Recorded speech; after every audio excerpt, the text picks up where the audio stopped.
The morning sun had barely risen over JFK International Airport when Officer James Reynolds pulled into the employee parking lot in his old Honda Civic. The car made a tired sound as he turned off the engine, matching how he felt inside. He sat there for a moment, looking at the small photo of his daughter tucked into the sun visor. It had been 3 months since he had last seen her, thanks to the messy divorce with his ex-wife Sarah. Running his fingers through his graying hair, Reynolds checked his reflection in the rearview mirror. Dark circles under his eyes told the story of another sleepless night. At 45 years old, he looked older than he should, worn down by 18 years of police work and a marriage that had fallen apart. Another day, another dollar, he muttered to himself, grabbing his duffel bag from the passenger seat. The morning air was crisp, and the sound of planes taking off filled the sky above him. As he walked toward the airport's employee entrance, he could already see that something was different about today. The drop-off area was more crowded than usual, with a line of cars stretching farther than he had seen in months. Inside the airport, the situation was even worse. The main terminal looked like a small city had moved in overnight. Hundreds of passengers stood in lines that twisted and turned like snakes. Reynolds spotted his colleague, Officer Maria Chen, directing traffic near the security checkpoint. "What's going on?" he asked her as he approached. Maria wiped sweat from her forehead. 3 flights got cancelled last night because of bad weather in Chicago. Then 2 more this morning had technical problems. We've got almost 1,000 extra people trying to rebook their flights. Reynolds groaned. He hadn't even started his shift, and he could already feel a headache coming on. He made his way to the staff locker room, where he changed into his uniform. As he pinned his badge to his chest, his phone buzzed. It was another email from his lawyer about the custody battle for his daughter, Emily. His ex-wife wanted to move to California with their little girl, and the thought of being that far from Emily made his stomach turn. He slammed the locker door harder than he meant to, making other officers in the room jump. "Sorry," he mumbled, embarrassed by his lack of control. His supervisor had already warned him about his temper last week when he had gotten too aggressive with a drunk passenger. The morning briefing was short but tense. They were understaffed today, with 3 officers out sick. Reynolds was assigned to Terminal 4, which handled many international flights. As he walked to his post, he passed by the airport's large windows. Private jets and commercial planes sat on the tarmac like giant birds, while ground crews scurried around them like ants. His radio crackled to life. "All units be advised. We have reports of a group of teenagers causing disruption near Gate B7. Any available officers, please respond." Reynolds touched his radio. Unit 247 responding. He changed direction, walking briskly toward Gate B7. Around him, the airport was getting more crowded by the minute. The air conditioning struggled to keep up with the massive bodies, and the noise level had risen to a constant roar of voices, rolling suitcases, and airport announcements in multiple languages. As he pushed through the crowd, Reynolds felt the weight of his personal problems pressing down on him. The divorce had taken all his savings. He had moved into a small apartment that felt empty without Emily's toys scattered around. His ex-wife's lawyers were making his life difficult, and the custody battle was getting uglier every week. He reached Gate B7 just as his radio came alive again. "Attention all units. Be advised we have unconfirmed reports of unauthorized access in restricted areas. Maintain heightened awareness." Reynolds straightened his back and scanned the crowd with tired but alert eyes. Something about today felt different, unsettled. After 18 years on the job, he had developed a kind of sixth sense for trouble. And right now, that sense was telling him that this was going to be more than just another ordinary day at JFK International Airport. Little did Officer James Reynolds know, his next decision would not only change his life forever, but would also create an international crisis that would make headlines around the world. At exactly 9:47 a.m., a sleek black private jet landed on JFK's private runway. The control tower staff looked at each other in confusion. This flight wasn't on their schedule. Someone had made a big mistake in the diplomatic channels, and now an unannounced plane carrying one of the world's most controversial leaders had just touched down on American soil. Inside the jet, Kim Jong sat in his leather chair, looking out the small window at the American airport. He was dressed in a simple black suit instead of his usual military-style outfit. This secret trip to New York was supposed to be the first step in private peace talks with certain American officials. Only 5 people in his government knew about this visit. Supreme Leader, his trusted translator, Mr. Park, spoke quietly in Korean. I do not feel well. The man's face had turned pale, and sweat ran down his forehead. He had been fighting food poisoning for the last 2 hours of the flight, trying to hide his discomfort. Kim Jong-un frowned. This was not part of the plan. Mr. Park was not just his translator. He was one of the few people who knew the complete details of today's secret meeting. Looking at the sick man, Kim made a quick decision. He would have to enter the airport alone and meet his American contact without a translator. The risk of using an unknown translator was too high for such a secret mission. Rest here, Kim ordered Mr. Park in Korean. I will handle this myself. He had studied English in his younger years and understood basic phrases, though he rarely spoke it in public. The plane's door opened, and the warm morning air rushed in. Usually, Kim would exit with his full security team, but today he needed to be discreet. 2 of his guards, dressed as businessmen, would follow him at a distance. The rest would stay with the plane. As Kim walked down the airplane steps, he felt strangely normal without his usual parade of guards. The morning sun felt warm on his face, and for a moment, he almost enjoyed the feeling of being just another traveler. He had memorized the instructions. Go through the private terminal, take the secure corridor to gate C3, where his American contact would be waiting. But nothing was going as planned. The private terminal was unexpectedly closed for renovations. Another detail lost in the diplomatic confusion. A young airport worker, not recognizing the North Korean leader in his simple suit, directed him toward the main terminal through a series of back corridors. Kim tried to remember the English words to ask for directions, but his pride held him back. He had always appeared strong and all-knowing in public. Now, walking through the busy American airport, he felt out of place. His 2 hidden guards had fallen behind, stuck behind a large group of tourists. The signs on the walls were confusing. Kim found himself in a restricted area, trying to find his way to gate C3. The corridor was quiet except for the distant sound of airplane engines. He checked his special phone, hoping for a message from his American contact, but there was nothing. Suddenly, a loud voice called out behind him in English, "Hey, you can't be here." Kim turned slowly, his face showing no emotion, just as he had been trained since childhood. An American police officer was walking toward him quickly. Kim understood the words but wasn't sure how to explain his situation without revealing his identity. He stood still, thinking about his next move. The officer's face was red with anger, and he was speaking too fast for Kim to understand. In his earpiece, Kim could hear his guards trying to reach his location, but they were still too far away. He thought about showing his diplomatic papers, but they were in Korean, and revealing them might expose his secret mission. The situation was getting worse by the second. The officer was now just a few feet away, his hand resting on his belt. Kim tried to remember the English words for diplomatic meeting, or private visit, but his mind went blank. Years of being surrounded by people who jumped at his every command had not prepared him for this moment. As the angry officer got closer, Kim realized that his perfect plan had fallen apart in less than 15 minutes on American soil. The next few seconds would either ruin everything or somehow save the secret mission. But without his translator, without his usual power, and without his army of guards, the supreme leader of North Korea was about to learn just how quickly a small misunderstanding could turn into an international incident. Officer Reynolds was having the worst morning of his career. The teenagers at Gate B7 had scattered before he arrived, leaving behind a mess of spilled sodas and overturned chairs. His shoes were sticky from cleaning up, his temper was rising, and now he had found an unauthorized person in a restricted area. The man was short, with an unusual haircut, wearing an expensive-looking black suit that seemed too warm for the weather. I said, "This is a restricted area." Reynolds shouted again, his patience wearing thin. The man just stood there, staring at him with an unnervingly calm expression. Something about that calm made Reynolds even angrier. Here he was, having the day from hell, and this guy was acting like he owned the place. The stranger finally spoke, saying something in what sounded like Korean. Reynolds had dealt with foreign travelers before, but today he wasn't in the mood for charads. ID and papers now. He demanded, making exaggerated gestures for show me and documents. Kim Jong-un understood the gesture but hesitated.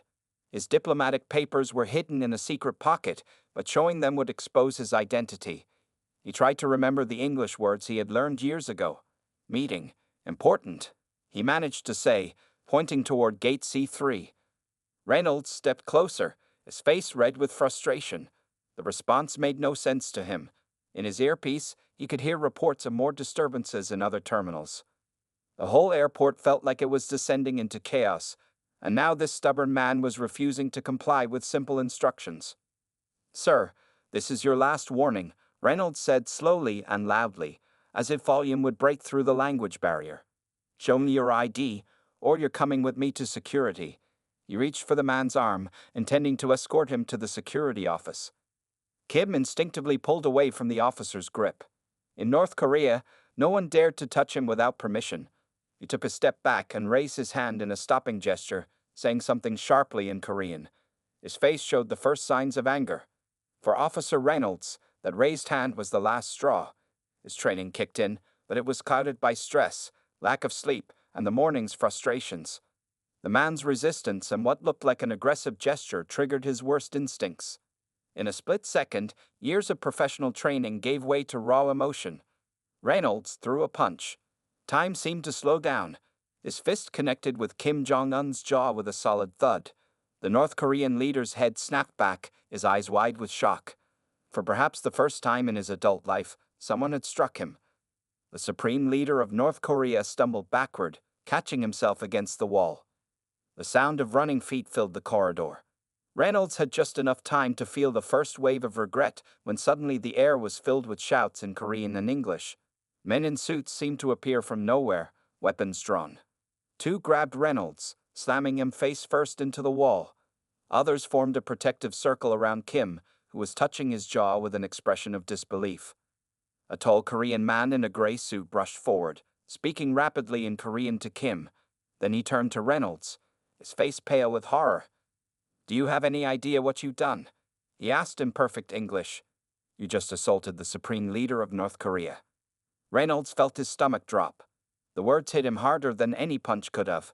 His mind raced back through the last few minutes, replaying every action, every mistake, the mysterious man's calm demeanor, the expensive suit, the way he carried himself. It all made terrible sense now.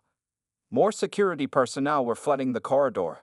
Reynolds heard his radio crackling with urgent messages, but they seemed far away. As handcuffs clicked around his wrists, he caught a glimpse of Kim Jong-un being hurried away by his security team. The North Korean leader's face had already started to swell, and his eyes burned with an anger that promised serious consequences. Officer James Reynolds had just started an international incident with a single punch, and as he was led away, he knew with crushing certainty that his life would never be the same again. The next 30 minutes at JFK International Airport felt like a scene from an action movie. Alarms blared through every terminal. Security teams ran through corridors. Confused passengers pressed their faces against windows, trying to understand why dozens of black SUVs were suddenly surrounding a private jet on the tarmac. In a small security office, Officer Reynolds sat handcuffed to a chair, staring at the floor. His police badge lay on the desk in front of him, next to his phone, which wouldn't stop buzzing with messages. Two FBI agents stood guard at the door, while a third typed rapidly on a laptop, sending urgent reports to Washington. "I didn't know," Reynolds kept saying to anyone who would listen. "How was I supposed to know?" But no one answered him. The senior officers who had known him for years now looked at him like he was a stranger. Even Maria Chen, his friend from the morning shift, had turned away when they brought him in. Meanwhile, in a private lounge on the other side of the airport, Kim Jong-un sat in a large leather chair, holding an ice pack to his jaw. His security team had transformed the room into a temporary command center. Phones rang constantly, and urgent messages flew between Pyongyang and Washington. The secret diplomatic mission was now the biggest news story in the world. Mr. Park, Kim's translator, had recovered enough from his illness to join his leader. "Supreme Leader," he said in Korean, bowing deeply, "I take full responsibility for this failure. If I had not been sick." Kim raised his hand, stopping Mr. Park mid-sentence. The North Korean leader's face was starting to show a dark bruise where Reynolds' fist had connected. In his entire life, no one had ever dared to strike him. Even as a child, when other boys fought in school, everyone knew not to touch the future leader. Now, in just a few seconds, an American police officer had shattered that lifetime of untouchability. Outside the lounge, chaos was spreading through the airport. Someone had recorded the incident on their phone, and the video was already going viral on social media. Passengers crowded around their phones, watching the grainy footage of a police officer punching a man in a suit, followed by the dramatic revelation of who that man was. News helicopters appeared in the sky above JFK, circling like hungry birds. Reporters gathered at every airport entrance, pushing microphones at anyone who walked out. The story was spreading faster than anyone could control it. Back in the security office, Reynolds watched as a large TV on the wall showed his face on every news channel. CNN, Fox News, BBC, they all had the same headlines scrolling across the screen.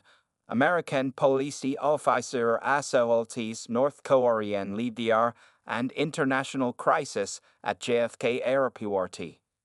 My daughter, Reynolds suddenly said, his voice cracking. Someone needs to pick up my daughter from school. The reporters will go there. She can't. His voice broke off as a new wave of panic hit him.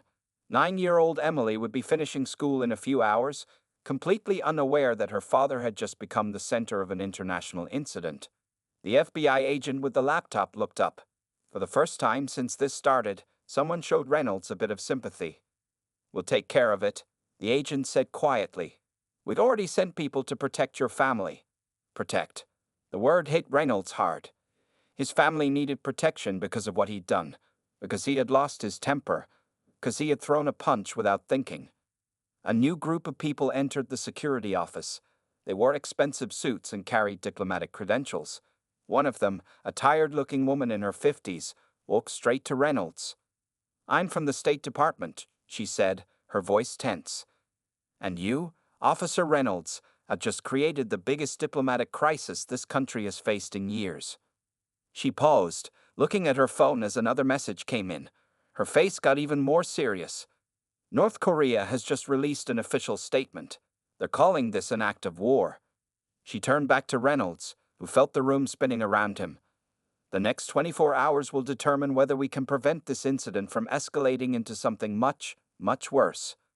Reynolds closed his eyes, wishing he could wake up from this nightmare. But the handcuffs around his wrists reminded him that this was very real, and it was only going to get worse. By sunset, the incident at JFK Airport had turned into a global crisis. In New York, the United Nations building was surrounded by news vans. In Washington, the White House press room was packed with reporters from every country. And in North Korea, massive crowds filled the streets of Pyongyang, waving angry signs in both Korean and English. The viral video of the punch had been watched over 50 million times. People couldn't stop sharing it. The quick punch, Kim Jong-un stumbling backward, the shocked faces of everyone involved. Social media exploded with memes and jokes, but government officials weren't laughing. Inside the White House Situation Room, the president sat at a long table surrounded by his top advisors. The room was tense, with dozens of screens showing news coverage from around the world. One screen displayed a live satellite image of North Korea, where military units were suddenly very active. "What exactly are we dealing with?" the president asked, rubbing his tired eyes. The Secretary of State stepped forward with a tablet. "North Korea has issued 3 statements in the last hour," she reported. "They're calling it an act of deliberate aggression and a declaration of war. They've closed their borders, recalled their diplomats, and put their military on high alert." On the other side of the world, Kim Jong-un's private jet sat on the tarmac at JFK, surrounded by security. Inside, the North Korean leader was on a secure video call with his military commanders. His jaw had swollen considerably, and the bruise had turned a dark purple. Photos of his injured face had been broadcast on North Korean state TV, making the situation even worse. The American government claims this was just a mistake by one police officer, Kim's top general said through the video feed.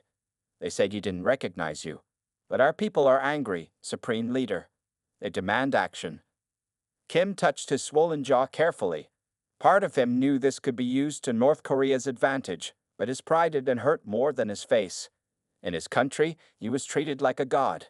Now, millions had watched him get punched by an American cop. Back in Washington, things were getting worse. China had issued a statement supporting North Korea. Russia was moving military ships closer to the Korean peninsula. Japan and South Korea were asking for emergency meetings with U.S. officials. The stock market was dropping as fears of war grew. The president's phone rang. It was the South Korean president, the third world leader, to call in the last hour. "You need to fix this," he said urgently. "Kim Jong-un losing face like this. It's the worst possible situation. You can't just ignore it. He has to respond somehow." At the United Nations, emergency meetings were being held. Diplomats rushed through the halls with urgent messages.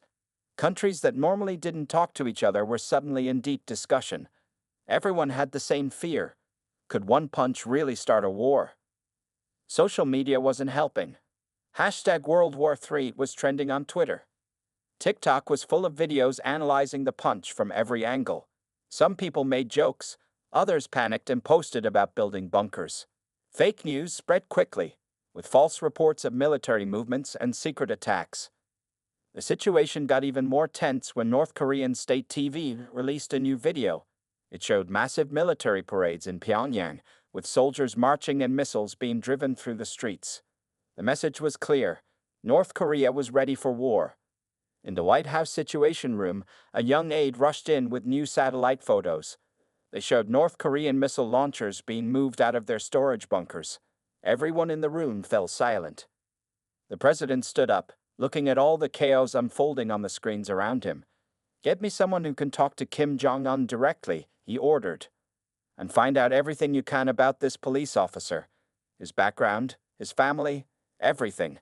We need to find a way to fix this before it gets even worse." As night fell on the East Coast, the world held its breath. One small incident at an airport had pushed two nuclear powers to the brink of conflict. And somewhere in a secure location, Officer James Reynolds watched it all unfold on TV, knowing he had accidentally become the man who might have started World War III. 3 days after the incident, Officer James Reynolds sat in a small safe house somewhere in upstate New York. FBI agents had moved him here after people started throwing rocks at his apartment windows. The modest two-bedroom house was comfortable enough, but it felt like a prison. He wasn't allowed to leave, use his phone, or contact anyone except through approved channels. The TV in the corner was showing his old high school yearbook photo. Reynolds watched as news anchors discussed his life story like he was some kind of criminal mastermind. James Reynolds, age 45, divorced father of one, a reporter said. Former high school wrestling champion, 18 years on the police force, and now the man who might have started World War III. His daughter Emily was staying with his sister in another protected location. The FBI had shown him a video of her yesterday. She was trying to be brave, but he could see how scared she was. At school, other kids had started calling her the war starter's daughter. The video had ended with Emily asking one simple question: "When can I see Dad again?" Reynolds got up and walked to the window. Two armed guards stood outside, but they weren't there to keep him in.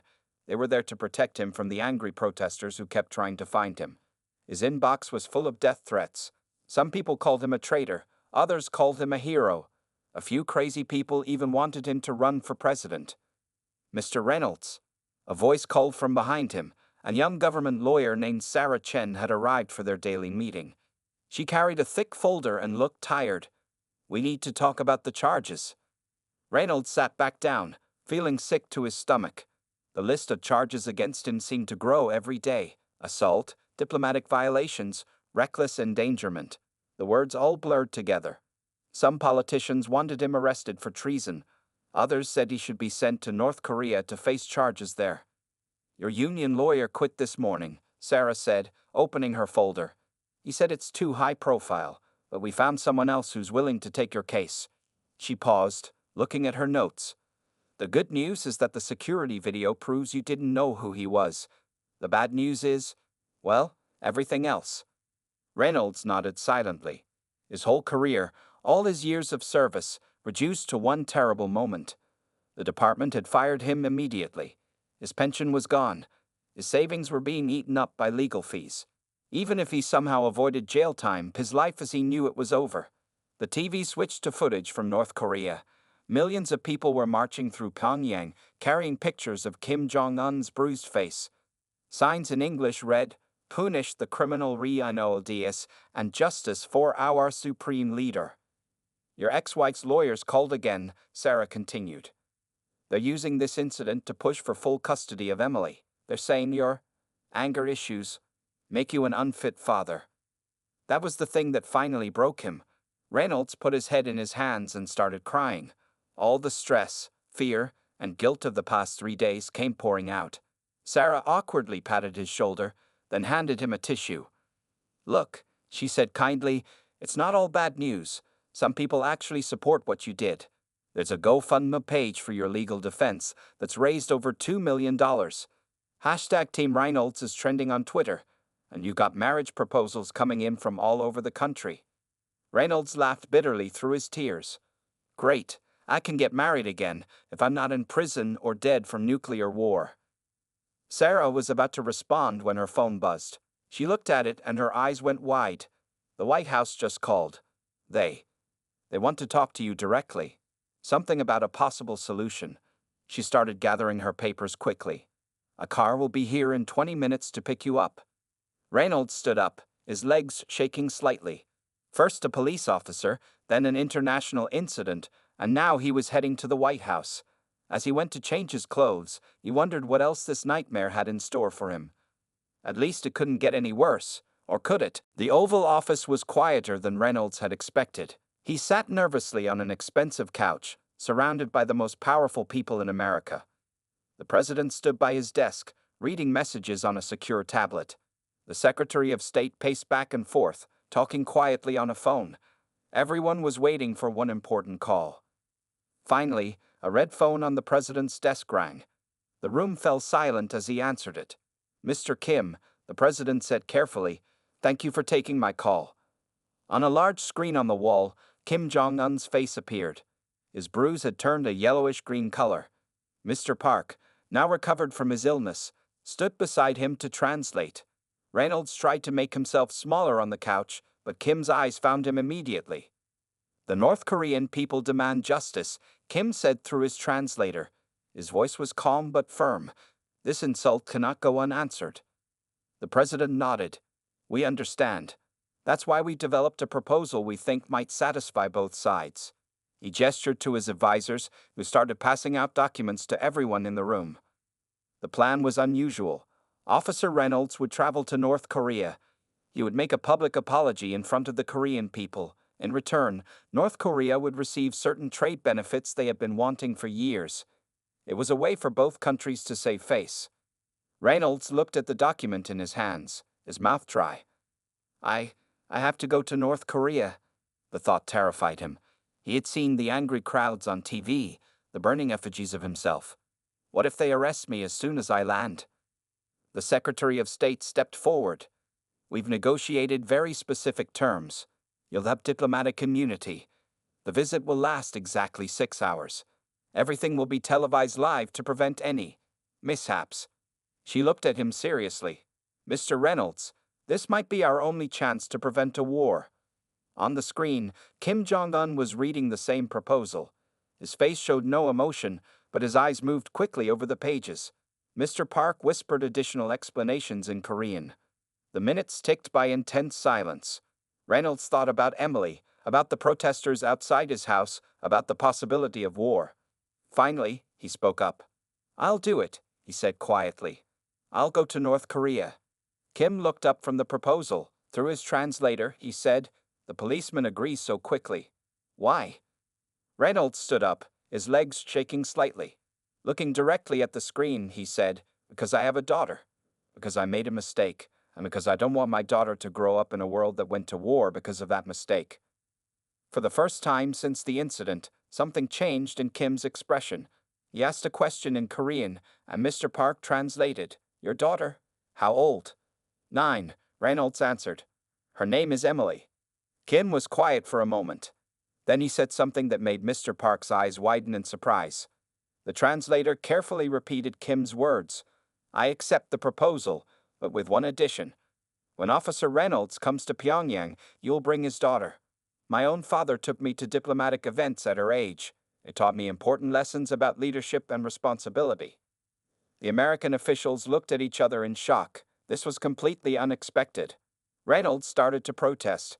He couldn't put Emily in danger, but the Secretary of State grabbed his arm. "This is perfect," she whispered. "Think about it. They can't harm you if your daughter is there. And it humanizes the whole situation. Both sides save face, and the media will love it." The president quickly agreed to the new terms.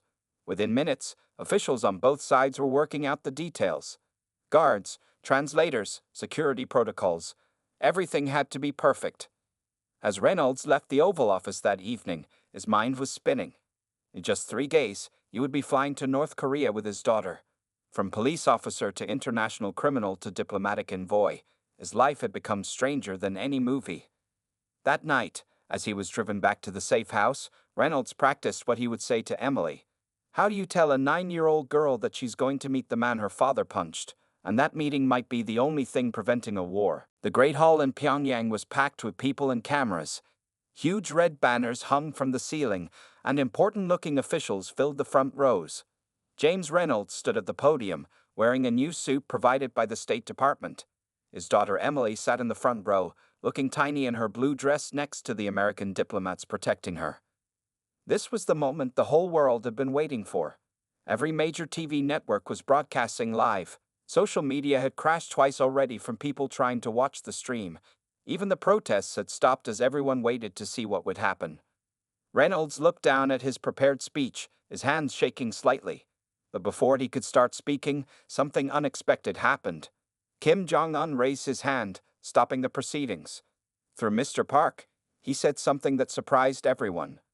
"Before you apologize," the translator conveyed Kim's words, "I wish to speak with you privately, just us, our translators, and," he pointed to Emily, "your daughter." The American diplomat started to protest, but Kim had already stood up. He gestured for Reynolds and Emily to follow him into a smaller room off the main hall. News cameras tried to follow but were stopped at the door. Inside, the room was simple but elegant, with just a few chairs and a small table. Emily held her father's hand tightly as they sat down. Kim Jong-un sat across from them, his face still showing the fading bruise. Mr. Park stood ready to translate. For a moment, nobody spoke. Then Kim did something that shocked everyone. He smiled. "Your daughter," he said through the translator. "She looks scared. Please tell her she has nothing to fear." Reynolds squeezed Emily's hand.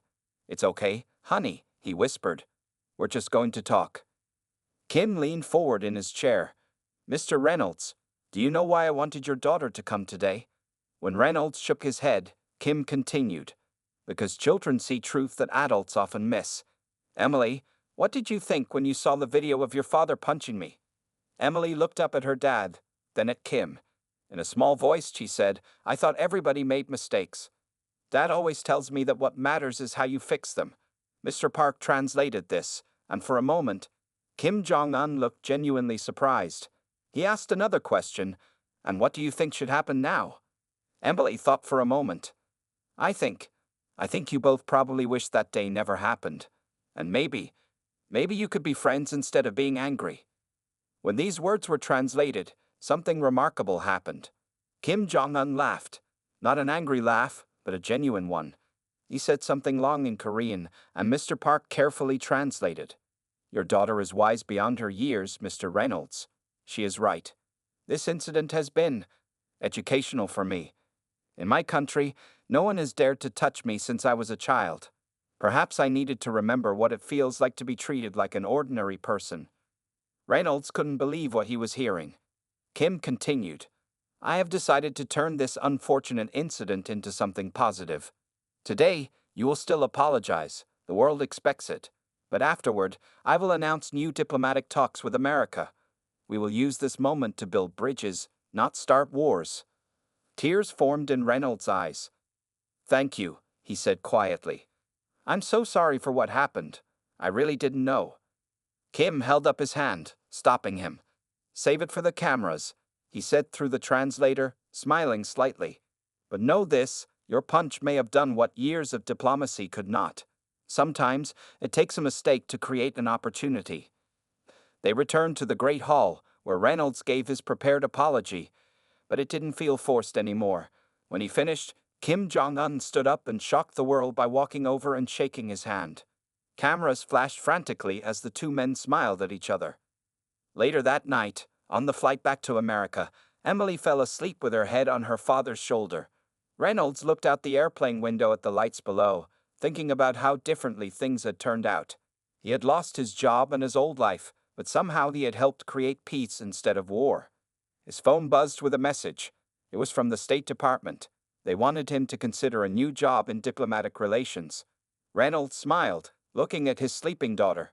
Sometimes the biggest mistakes led to the most unexpected opportunities.